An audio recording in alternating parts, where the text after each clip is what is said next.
Salut à tous, très heureuse de vous retrouver aujourd'hui pour un nouveau décryptage. Cette semaine, vous avez décidé de parler des mises en examen dans le milieu pornographique. On vous décrypte toute l'histoire dès maintenant.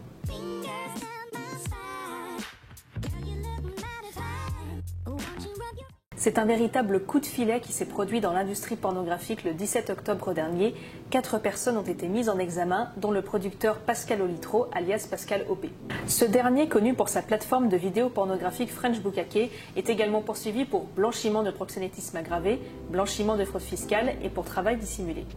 Un autre producteur, Mathieu Loret, alias Matt Addix, a quant à lui été placé sous contrôle judiciaire et a également reçu l'interdiction d'exercer son activité.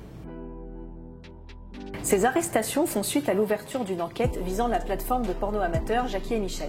Selon le quotidien 20 minutes, le parquet de Paris a ouvert le 10 juillet dernier une enquête pour viol et proxénétisme après la multiplication de témoignages d'actrices. Mais tout commence réellement en février dernier lorsque 3 associations féministes lancent un signalement à la justice suite à la diffusion d'une vidéo sur le site Combini. 2 actrices témoignaient alors de pratiques sexuelles imposées contre leur volonté lors des tournages.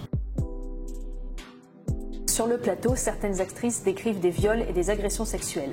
C'est le cas de Marion Liu, 32 ans, actrice X depuis un an, et d'Estelle. Cette dernière découvre après le tournage d'une scène que son partenaire avait falsifié ses tests MST. Ces tests sont censés prouver que l'acteur ou l'actrice n'a pas de maladie sexuellement transmissible avant un tournage. Une autre encore apprend au dernier moment qu'elle n'aura pas un mais plusieurs partenaires. Beaucoup de victimes dénoncent également la conséquence de ces images, diffusées parfois sur plusieurs sites, visibles par leurs proches et très difficiles à faire retirer des plateformes. Le tout pour un salaire s'élevant entre 200 et 300 € par scène, un salaire qui reste bien éloigné des 4 chiffres des grosses productions selon l'actrice Kim Equinox.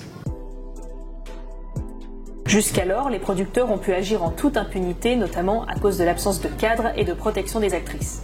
Dans les productions amateurs, il faut savoir que les actrices n'ont pas de contrat de travail, elles signent simplement une cession de droit à l'image dont elles n'ont pas toujours la copie. Face à ces accusations, Thierry Doucre, le directeur marketing de Jackie et Michel, a exprimé son étonnement et insiste sur le fait que le site se limite uniquement à la diffusion des vidéos.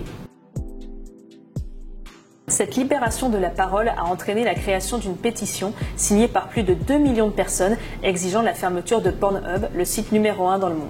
Cette pétition laisse espérer un mouvement MeToo dans le milieu de la pornographie. Cependant, des actrices comme Nikita Bellucci restent sceptiques. Bien que la parole se libère de plus en plus, les plaignantes sont victimes de slut-shaming sur les réseaux sociaux. En effet, leurs témoignages ne sont pas jugés légitimes vis-à-vis de leur carrière dans le porno. À ce stade de l'enquête, beaucoup d'éléments restent à déterminer. C'est la fin de ce décryptage, merci de nous avoir suivis. On se retrouve la semaine prochaine pour décrypter l'actualité que vous aurez choisie.